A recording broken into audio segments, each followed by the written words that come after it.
Hey everybody, and welcome back to our channel. In today's video, we are going to show you how to assign custom permission to user in Salesforce.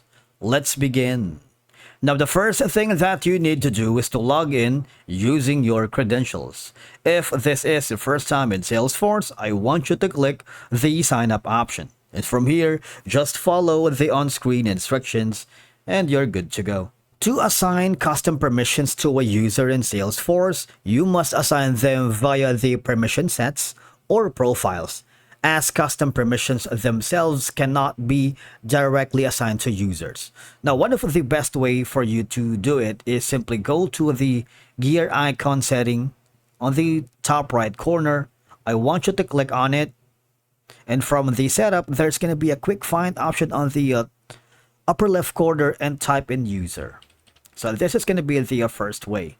In users,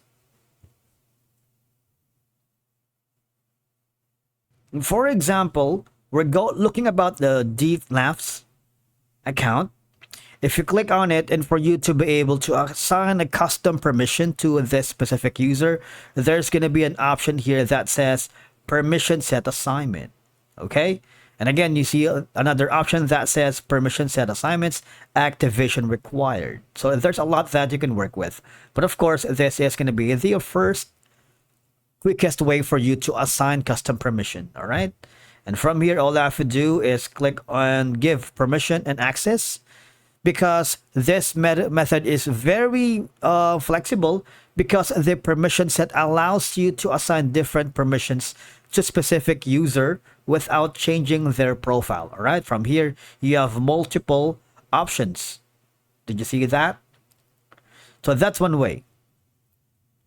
Now, the next option is, once again, on the left side panel of your dashboard, you might want to click on the permission sets right here. If you haven't already, you might want to click on a new permission set. For example, label is going to be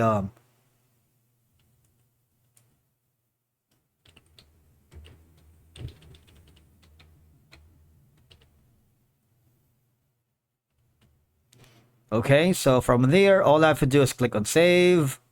Once you've done that, the next option from here now is to edit the properties or click on the manage assignments. And from here, we can add another user for this one, which is going to be, as you know it, DFLAFS. Click on next. And that is how you assign customer permission to user in Salesforce. Thank you so much for watching, and we will see you again in the next video.